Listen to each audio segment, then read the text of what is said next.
নমস্কার বন্ধুরা, শর্মিলাস কিচেনের একটি নতুন পর্বে সবাইকে স্বাগত জানাচ্ছি।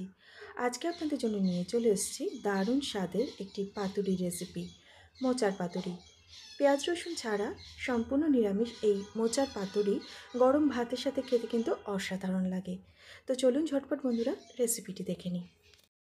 প্রথমে এখানে একটা মিডিয়াম সাইজের মোচার হাফ মোচাকে ঝিরিঝিরি করে কেটে জলে ভিজিয়ে রেখেছি। যেরকম মোচা ঘন্ট করার সময় কাটা হয় ঠিক সেমভাবেই কাটতে হবে। এরপর মোচাটাকে সেদ্ধ করে নেব, তার জন্য একটা প্রেশার কুকারের মধ্যে নিয়ে নিলাম। এর মধ্যে দিয়ে দিলাম 1 গ্লাস জল, সামান্য পরিমাণে নুন আর হলুদ, আর দিয়ে দিচ্ছি 1 চামচ সর্ষের তেল। তেলটা এই জন্যই দেওয়া, মোচা সেদ্ধর সময় যে কষটা বেরোবে সেটা প্রেশার কুকারের গায়ে লেগে যাবে না। এরপর মোচাটাকে 4-5টা সিটি দিয়ে ভালো করে সেদ্ধ করে নিতে হবে। মোচাটাকে সেদ্ধ করার পর এরকম একটা ঝাঁঝরি থালার মধ্যে জলটাকে ভালো করে ঝরিয়ে নিয়েছি। এরপর একটু ঠান্ডা হওয়ার পর হাত দিয়ে চেপে চেপে আরও যে এক্সট্রা জলটা আছে সেটাকে বের করে দিচ্ছি। এরপর মোচাটাকে একটা মিক্সিং বোলের মধ্যে নিয়ে নিলাম। এর মধ্যে দিয়ে দিচ্ছি 1 কাপ নারকেল কোড়া, দিয়ে দিচ্ছি 1 টেবিল স্পুন কালো সর্ষে বাটা। কালো সর্ষের সাথে আমি 7-8টা মতন কাঁচা লঙ্কাও বেটে নিয়েছিলাম। যেরকম ঝাল খাবেন সে অনুযায়ী লঙ্কাটা সর্ষের সাথে একসাথে বেটে নেবেন।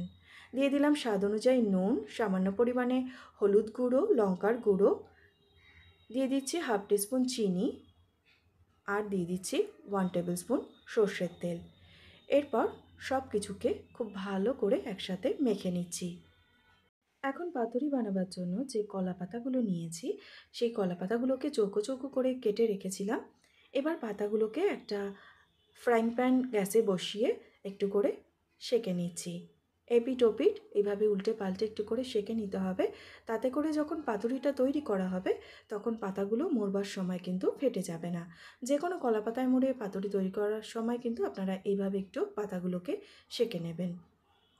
সবকটা পাতা এভাবে সেঁকে নেওয়ার পর এরপর একটা পাতা এইভাবে নিয়ে নিলাম। এর মধ্যে এবার এরকম 1 চামচ মতন মোচার যে মিশ্রণটা আছে সেটা দিয়ে দিলাম। চামচের সাহায্যে এইভাবে একটুখানি চৌকো শেপ দিয়ে দিচ্ছি। ওপর থেকে একটা কাঁচা লঙ্কা দিয়ে দিলাম। এরপর চারপাশ থেকে এইভাবে কলা পাতাটাকে ভাঁজ করে পাতুরিটা তৈরি করে নিতে হবে। সুতোর সাহায্যে এটাকে বেঁধে দিলাম। আপনারা চাইলে টুথপিকের সাহায্য নিতে পারেন। এইভাবে সব কটা পাতুরি তৈরি করে নেব। এরপর একটা ফ্রাইং প্যানের মধ্যে দিয়ে দিচ্ছি 1 চামচ সর্ষের তেল। তেলটাকে ফ্রাইং প্যানের চারিদিকে ছড়িয়ে নেওয়ার পর এরপর পাতুরিগুলোকে এর মধ্যে দিয়ে দিচ্ছি।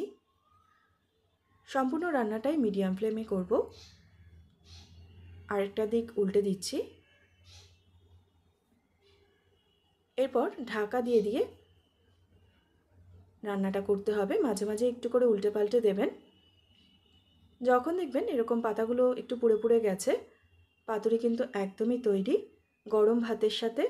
এরপর এই পাতুরিটা সার্ভ করুন। আশা করছি আপনাদের ভীষণ ভালো লাগবে। আর রেসিপি ভালো লাগলে প্লিজ ভিডিওটাকে একটা লাইক ও শেয়ার করে আমার চ্যানেলটি সাবস্ক্রাইব করে নেওয়ার অনুরোধ রইল। আজ এই পর্যন্তই বন্ধুরা, দেখা হবে নেক্সট ভিডিওতে। ভালো থাকবেন সবাই।